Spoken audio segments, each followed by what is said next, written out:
Oke, assalamualaikum warahmatullahi wabarakatuh. Berjumpa lagi dengan saya Kang Iman si Bincang, penginspirasi youtuber pemula, khususnya pemula bintang skor sama berlian. Oke teman-teman, tadi saya sengaja bikin video di siang hari karena saya ini udah nyampe Pulang Bawang ya, daerah Mulyawati.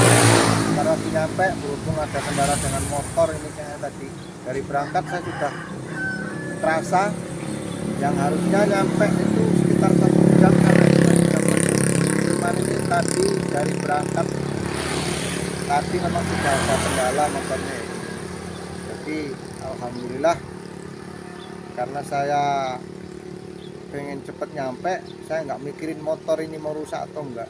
Jadi itulah, kalau kita sudah punya keyakinan, jangan pernah apa yang akan terjadi itu tidak perlu kita pikirkan. Alhamdulillah ini malah lebih cepat nyampainya, cuman begitu udah nyata paling ini berbet lagi.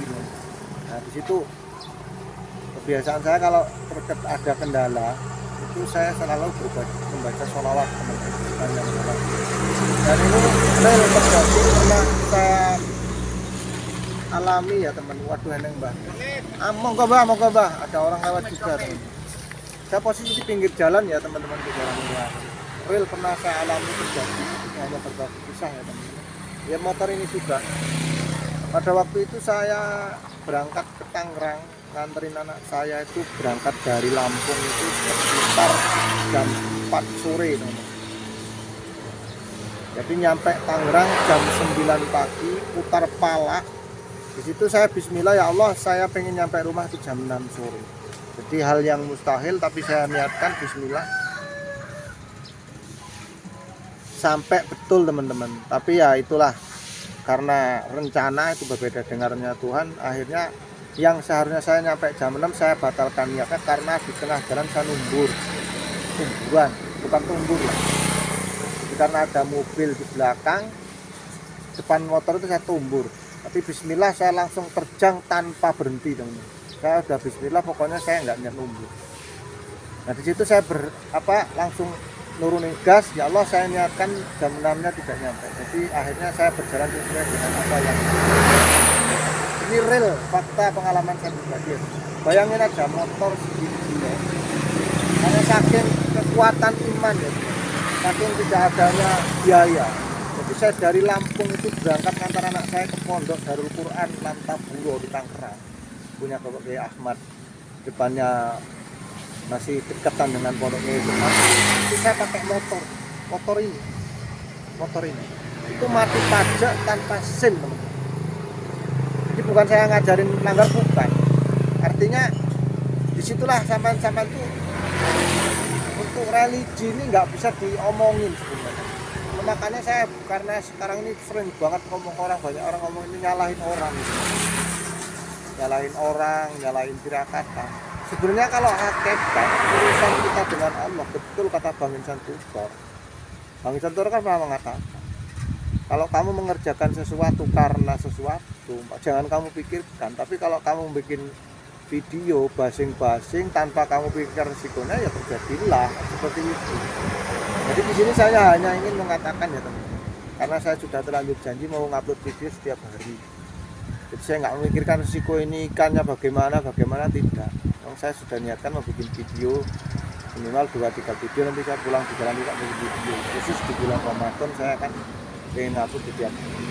Nah kemarin saya udah riset upload di malam hari. Nah ini nanti kalau nggak sore hari ya sekitar malam hari nanti saya upload. Nanti malamnya saya mungkin salah ngupload lagi. Hanya untuk riset pribadi ya teman-teman. Saya lagi hanya untuk riset pribadi. Terus ada lagi teman-teman, satu pembelajaran yang ini ya, mohon maaf. Ini saya itu ngomong disabilitas itu murni teman-teman. Bukan hanya sekedar hoak. Kaki saya ini kecil, satu. Tapi saya itu kalau bawa motor ya alhamdulillah. Saya itu hitungannya jatuh 27 kali. Yang terakhir kali itu saya jatuh dalam keadaan kali itu agak deres teman. Alhamdulillah dengan kekuatan iman saya itu bisa ngangkat motor. Harusnya saya itu kalau secara akal ya bisa ketika motor di dalam air, tapi alhamdulillah saya bisa bongkar jok itu sampai patah. Nah, disitulah kalau yang namanya kekuatan iman itu nggak bisa diomongin sebenarnya. Makanya saya bolak-balik mengatakan bedakan iman dengan Islam, bedakan iman dengan agama. Itu saya mati-mati khususnya penggemar Ihsan Tutor.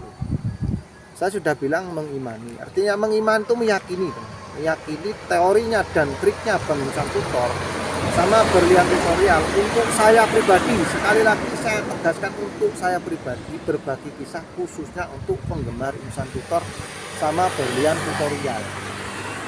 Nah, kenapa saya mengalahkan peran pribadi? Di channel saya yang sudah hilang, di band Tuma 13 itu saya ngupload video juga sama seperti ini. Tetapi di situ semuanya udah pakai SEO, udah pakai tag. Pokoknya mereka itu ahli, pakar IT, teman. Dan saya hanya nurut-nurut aja. Tapi kadang-kadang saya nyelipin tuh kalau nonton tuh ya bisa upload. Itu yang tadinya ya ibarat tanaman ya teman-teman, sudah nggak dirawat, cuman ngendelin. Ibarat kata saya ini pernah nanam cabai, dan itu saya buktikan ada juga yang sekarang sudah mati. Dan rumah saya itu alhamdulillah panen waktu saya nanam cabai yang terakhir, karena itu permohonan almarhum ibu saya, karena beliau dalam keadaan sakit, saya suruh bikin rumah, maka saya bikin rumah. Dan alhamdulillah teman-teman, ya sebelum ibu saya memasuki rumah yang saat bikin yang saya tempati sekarang belum sempat masuk, teman-teman. Itu yang menjadi beban saya sampai sekarang, sampai akhirnya meninggal di saat tanpa anak-anaknya. Dan saya tahu betul dia meninggal itu sudah saya ceritakan di video saya yang kemarin di depan makam ibu saya ya teman-teman. Maka di sini saya ingin mengatakan, teman-teman, ambillah jalan iman atau jalan hakikat, memilih orang tua. Jadi kalau teman-teman memilih orang tua itu sampai sudah ngomongin apa? Sampai nggak usah mikirin nanti bagaimana ekonominya, nanti bagaimana. Kalau orang tua sudah minta, turutin aja. Itu satu pesan yang saya ingin sampaikan. Betul kata Bang Ihsan Tutor, kalau kita berbakti kepada kedua orang tua, terutama ibu kita, teman-teman, jangan pikirkan bagaimana nantinya. Sampai harus imani itu hakikatnya sampai di situ. Kalau masalah ibu loh, jadi sampai nggak usah mikirin ibu saya gimana nanti gimana. Nah, itu orang ya nggak bakal nyampe itu. Itu orang masih pakai akal seperti itu, nggak perlu kamu pertimbangkan. Jadi yang Sultan sampaikan, berangkat. Kalau kita panggil ibunya, berangkat langsung. Jangan sampai nanti istri saya marah. Nah, itu yang saya bilang, saya memilih dengan ujian. Ujian saya adalah istri saya, anak saya. Saya memilih anak-anak saya, istri saya. Saya harus siap dengan ujian itu. Nah, itu hakikatnya pun harus kita pelajari. Bagaimana kalau kita ngambil jalur ujian? Apakah kita kuat atau kita siap? Nah, ini udah 8 menit. Besok lagi berbaginya ya teman. Saya mau dari antrikan, mudah-mudahan motor ini sampai tujuan. Nanti ini pulang langsung mau saya taruh di bengkel. Karena ya insya Allah rusak. Tapi wallahu a'lam ya teman-teman, yang penting saya niatnya nyampe, karena ini pesanan. Mudah-mudahan ya itulah, kita tidak tahu apa yang akan terjadi, kita hanya bisa berencana. Semuanya kita pasrahkan kepada Tuhan Yang Maha Esa, yaitu Allah Subhanahu wa Ta'ala. Selamat menjalankan ibadah puasa bagi yang menjalankannya. Ingat teman-teman, jangan pernah menyalahkan orang yang tidak berpuasa. Hari ini saya dalam keadaan musafir, tapi saya ngambil hakikat, saya ingin puasanya kayak gitu. Tapi jangan teman-teman nyalakan yang tidak puasa. Itu boleh karena musafir, saya itu dalam keadaan musafir. Serius amat Kang. Oke, apa ya Kang ya? Matur nuwun. Wassalamualaikum warahmatullahi wabarakatuh.